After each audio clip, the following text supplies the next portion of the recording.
죽음은 작은 욕심에서 시작된다라는 제목으로 말씀을 전할 때 큰 은혜가 있길 간절히 소망합니다. 전 세계적으로 지금 두 가지 전쟁이 일어나고 있죠.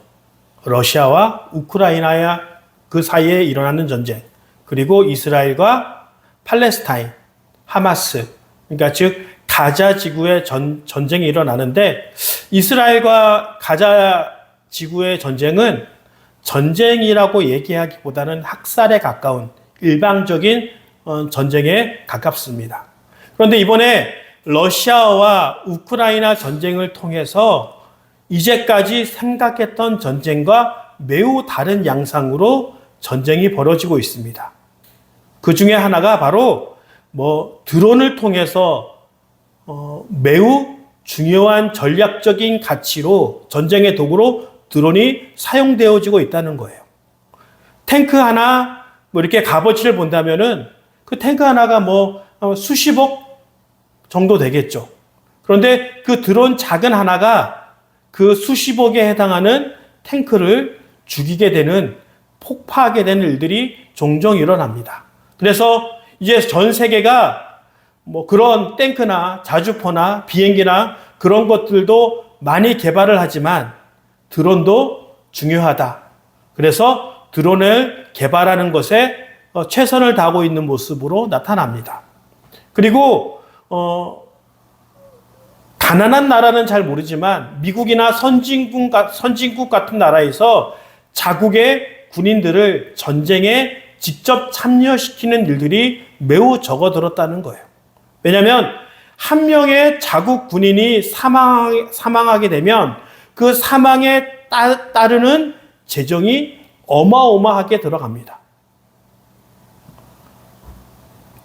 이제까지 살았으면은 벌어야 할 많은 재정, 월급을 주어야 하며, 그래서 자국의 군인들을 파견시키는 것보다는 돈을 줘서 용병을 고용해서 전쟁터에 파견하는 일들이 매우 많이 일어납니다. 그래서 지금 우리는 잘 알지 못하지만 수많은 용병의 무리들이 일어나고 그것을 통하여 자국의 안전을 지키고 있습니다.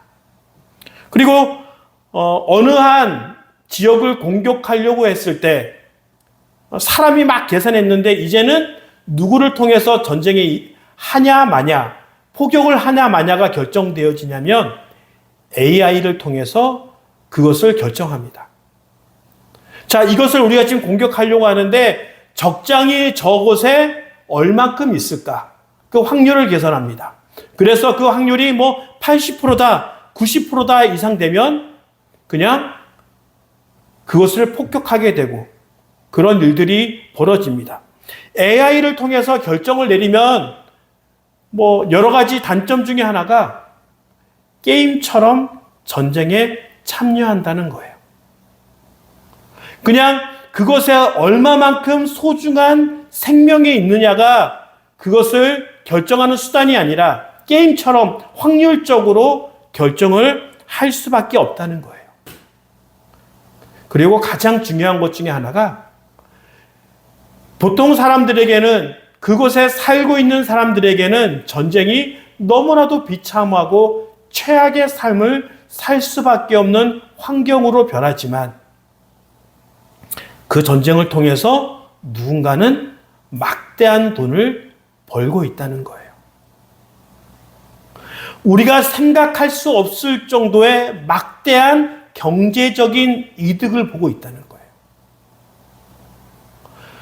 세계 2차 전쟁이 끝나고 패전국이었던 일본이 먹을 것이 없어서 많은 사람들이 굶어 죽었어요. 그러나 단기간 동안 경제 성장을 이루고 선진국으로 발전할 수 있었던 것은 바로 6.25 한국 전쟁을 통하여 일본이 어마어마한 많은 돈을 벌었기 때문에 그렇게 경제 성장을 할 수 있었던 거예요. 식량을 내주고 또 무기를 만들어서 팔며 또 항구와 교역료를 제공해 주므로 막대한 이득을 얻습니다. 러시아와 우크라이나 이 전쟁이 빨리 끝나지 않는 것도 누군가가 이 전쟁을 통하여 막대한 이득을 얻고 있기 때문에 그렇습니다.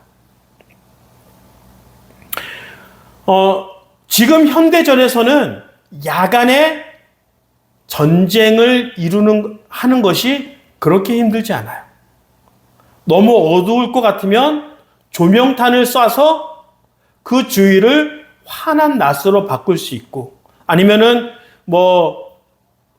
군인들이 이 앞에 작은 안경 같은 것을 끼므로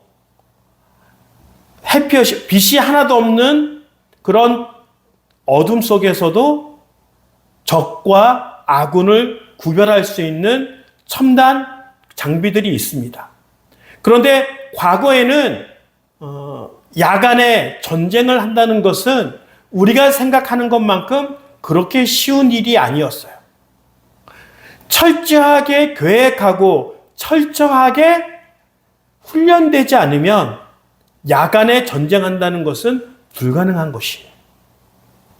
왜냐하면 앞이 보이지 않기 때문에 지금이야 무전기나 전화기를 통하여서 이쪽을 공격하고 이렇게 나가면 된다라고 하는데 그렇게 의사소통을 할 수 없고 적과 적군이 보이지 않으며 또 아군과 구별할 수 없고 지형 지물을 정확하게 알 수 없으면 밤에 전쟁을 하기가 쉽지 않습니다. 그래서 보통 전쟁은 낮에 하고 밤에는 쉬는 경우가 많이 있습니다. 그런데 이 밤에는 또 어떤 일이 전쟁터에서 일어나고 있냐면 그 주위에 살고 있던 농민들이나 또 그곳을 지나던 많은 사람들이 밤에 몰래 그 전쟁터에 찾아옵니다. 그래서 죽은 사람들이 갖고 있는 값비싼 보화, 아니면 갑옷, 투구, 값나가는 것을 몰래 빼앗아서 자기들의 이익을 그렇게 얻게 됩니다. 그래서 전쟁터에서 죽지 않고 부상을 당해서 움직일 수 없는 사람들이 그렇게 밤에 몰래 찾아와서 그런 노량물, 값비싼 것을 얻으려고 했던 사람들을 그렇게 부상병들을 죽이고 학대하고 빼앗고 그래서 팔을 잘라서 이에 있는 금을 빼는 일들이 종종 있었습니다. 그래서 낮에는 전쟁을 통해서 어려움이 있고 부상당하는 그 전쟁터에서는 그렇게 약탈을 통해서 많은 부상병들이 죽음을 당하게 되는 일들이 종종 있었습니다. 오늘 본문은 사울 왕이 전쟁터에서 길보아산 전투에서 죽음을 당하고 그 사울 왕의 왕관과 팔찌를 얻었던 아말렉 사람들이 다윗을 찾아와서 다윗에게 그 전리품을 보여주고 사울 왕이 죽었습니다라고 알리는 스토리가 오늘 본문의 이야기입니다. 그리고 그렇게 사울 왕의 전리품을, 사울 왕의 왕관과 팔찌를 갖고 온 사람들은 아말렉 사람이라고 성경 본문에서 정확하게 이야기하고 있습니다. 아마도 이 아말렉 사람들은 자기들이 그 전쟁에 참여했던 그 군사 중에 한 명이라고 다윗에게 보여주고 싶었던 모양입니다. 그래서 그들의 몸을 진흙과 찢어진 옷으로 그렇게 다윗에게 보여줬고 자기가 직접 전쟁에 참여하였고 사울 왕을 자기 자신들이 죽여달라는 요청에 죽였다고 그렇게 다윗에게 이야기합니다. 그런데 오늘 이 본문에서 다윗은 그 아말렉 사람들이 다윗에게 거짓말한 것을 알아챘어요. 우리는 그것이 아말렉 사람들이 거짓말을 하고 있는 것인지 알 수는 없지만 다윗은 사울 왕과 그래도 왕과 장군으로 오래 지냈기 때문에 그들이 한 거짓말을 알아챌 수 있었다는 거예요. 다윗은 자기 민족의 이스라엘 사람들의 그런 군인들뿐만 아니라 그 주위에 있던 이민족 사람들을 용병으로 받아들여서 그 용병들을 적극적으로 자신의 그 장군들로 삼았고 전쟁에 참여시키는 일들을 했습니다. 가장 대표적인 것이 다윗이 우리아의 아내 밧세바를 강간하고 나서 그 우리아가 자신이 그렇게 그 밧세바를 범한 것에 대하여 감추기 위하여 우리아를 전쟁의 최전선에 보내놓고 우리아만 빼놓고 다른 군인들은 몰래 뒤로 후퇴시키고 우리아 혼자 적군들과 싸우다가 죽음을 당하게 되는 일들이 일어납니다. 그런데 그렇게 일어났을 때 이 우리아가 이스라엘 민족이 아닌 성경 본문에서는 헷 족속이라고 나옵니다. 이 헷 족속은 우리가 흔히 알고 있는 히타이트. 전 세계적으로 가장 철기 문화를 활용하고 전쟁에 활용했던 그 히타이트가 멸망하고 그 민족이 온 지역으로 퍼져나가면서 용병으로 활용되었고 그 용병 히타이트 민족이 바로 우리아의 민족이었어요. 그리고 이렇게 헷족속뿐만 아니라 여러 민족의 사람들을 용병으로 활용했습니다. 그런데 사울은 그런 기록이 없어요. 사울 왕의 친위대, 근위대 같은 사람들은 베냐민 지파에 속한 사람들로 뽑았고 큰 전쟁이나 꼭 필요한 전쟁을 해야 되는 상황에서는 이스라엘 지파들에게 그렇게 소식을 전하고 이렇게 전쟁이 일어날 터이니 그렇게 전쟁에 참여하는 모든 지파들은 모여 주십시오. 그래서 사울은 이스라엘 사람들의 군대만으로 모든 전쟁에 그렇게 참여했던 것을 볼 수 있습니다. 그런데 지금 이 아말렉 사람들은 자기가 전쟁에 참여한 것처럼 이야기를 한 것을 볼 수 있어요. 바로 다윗이 그것에 대해서 알아챘던 거예요. 너희가 아말렉 사람들이냐? 그렇다. 왜냐하면 아말렉 사람들은 사울의 군대 안에 들어가 있지 않았어요.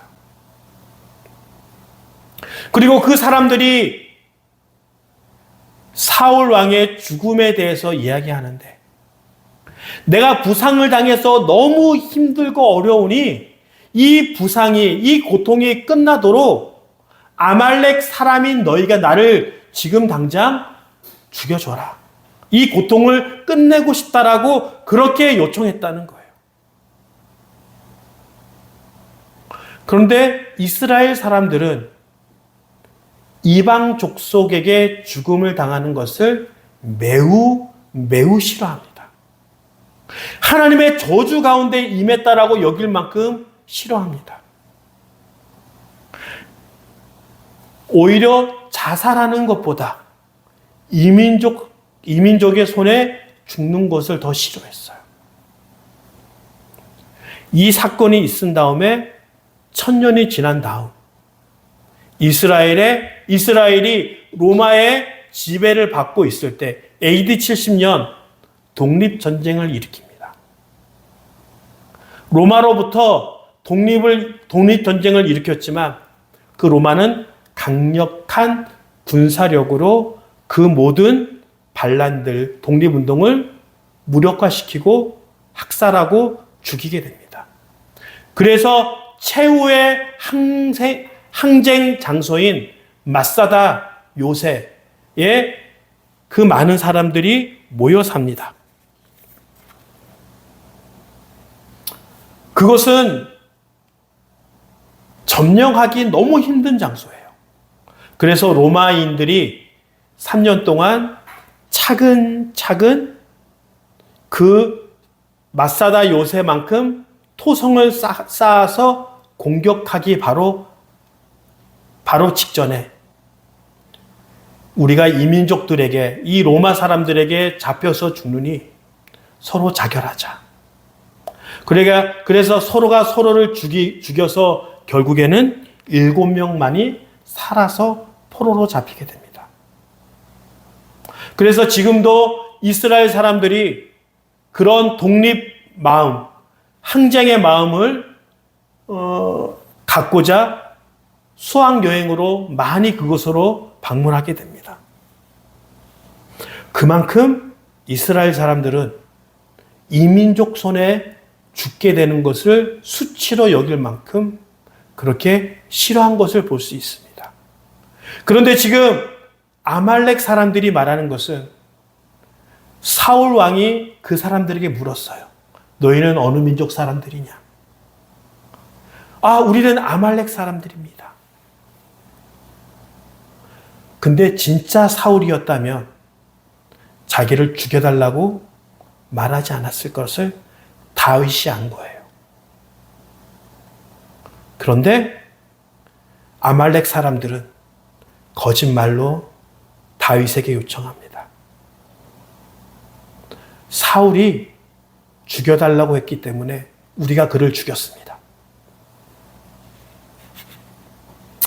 그렇다면 왜 이 아말렉 사람들은 자신의 목숨을 담보로 해서 다윗에게 거짓말을 했을까요? 이렇게 밤에 몰래 그 전쟁터에서 돌아다니다가 시체를 뒤집고 금은보화를 그렇게 얻으면서 아마 그들은 사울 왕의 시신을 발견하고 이제 우리가 부자가 되겠구나라고 그렇게 휘파람을 불었을지도 모릅니다. 왕의 귀에 그가 소유한 값비싼 재물과 귀금속이 있을 거라고 생각했을 거예요. 그런데 사울은 검소한 왕이었습니다. 자신을 위하여 왕궁도 건립하지 않았고 특별한 세금도 걷지 않았습니다. 세금을 걷지 않았다는 것은 사울 왕이 가난하게 살았다는 거예요.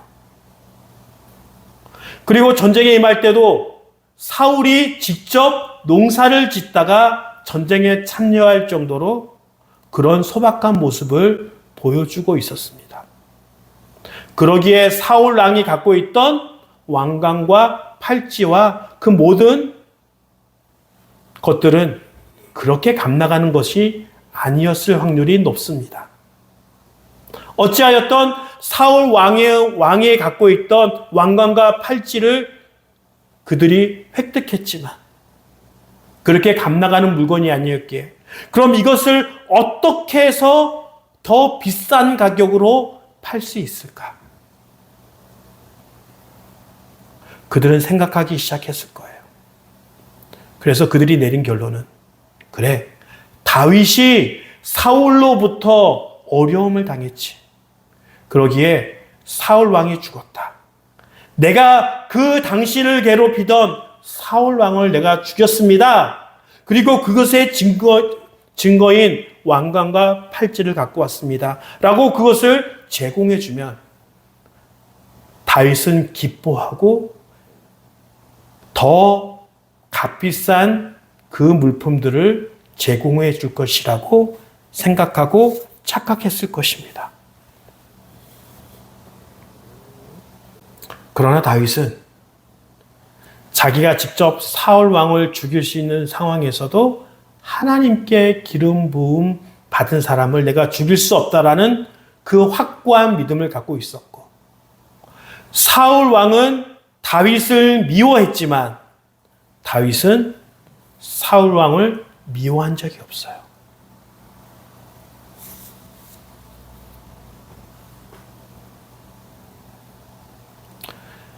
이 아말렉 사람들이 그냥 사울 왕의 왕관과 팔찌를 가져다가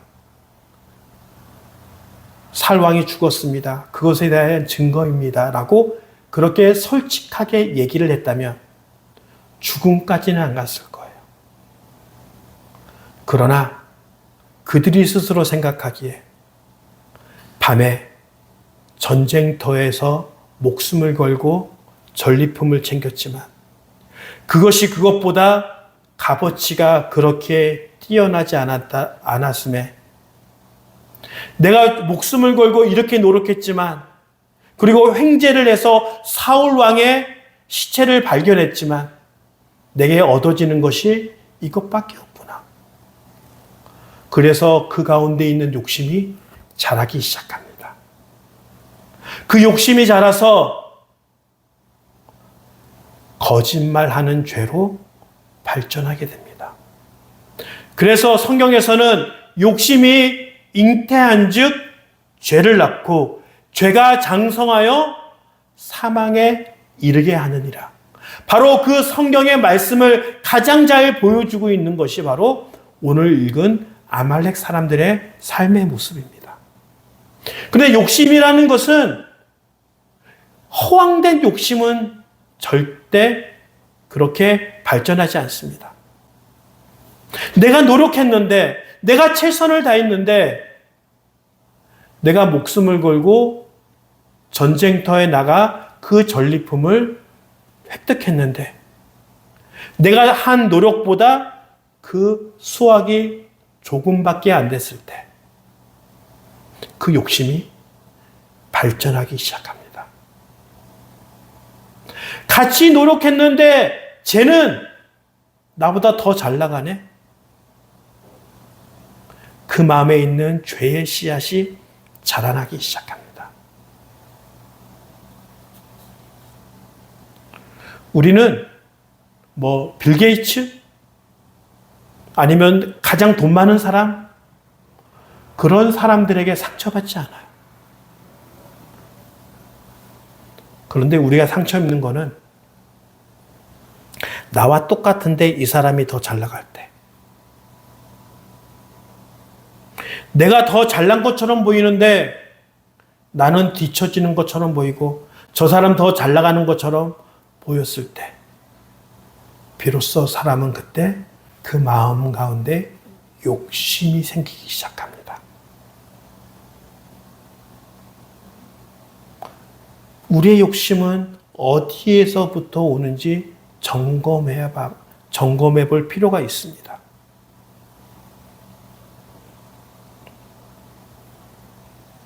우리의 욕심은 내가 땀 흘렸는데 정당한 대가를 받지 못했을 때, 아니면 나와 비슷한 처지에 있는 사람들이 더 잘 나갔을 때,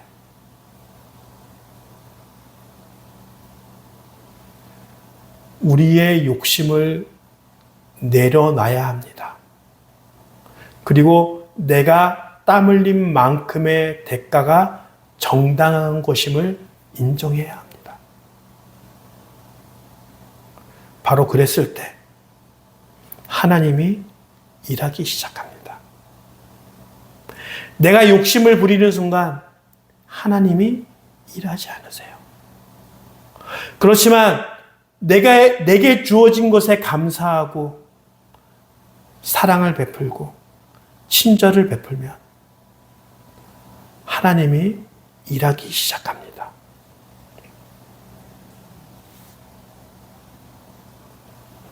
그리고 두 번째로 다윗은 사람을 평가할 때 하나님의 말씀을 근거로 판단하기 시작했다는 거예요. 보통 사람들이 좋은 사람, 나쁜 사람을 판단할 때 근거가 뭔가요?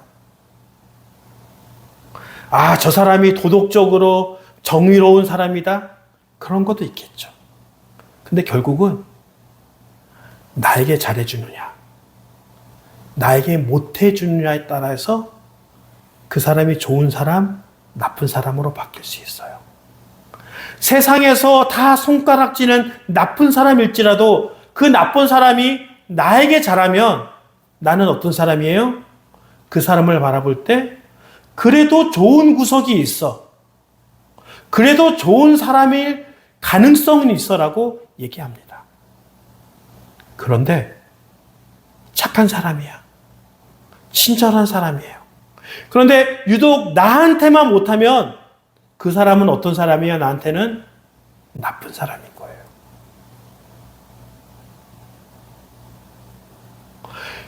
사람의 모든 판단 기준은 나에게 잘하느냐, 나에게 못하느냐.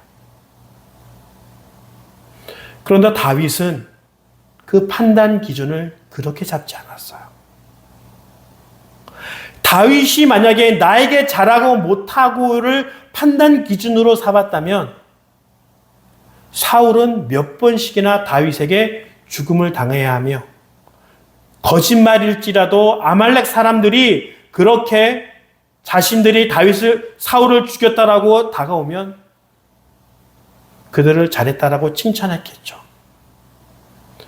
그러나 다윗은 하나님의 말씀을 근거로, 하나님의 기름 부음을 근거로 사람의 좋고 나쁨을, 그 모든 것을 하나님 말씀에 근거하여 판단하고 결정했다는 거예요.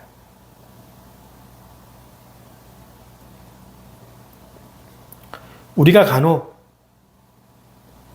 나의 판단 기준으로, 나에게 잘하고 못하는 기준으로 사물과 사건과 사람을 평가합니다.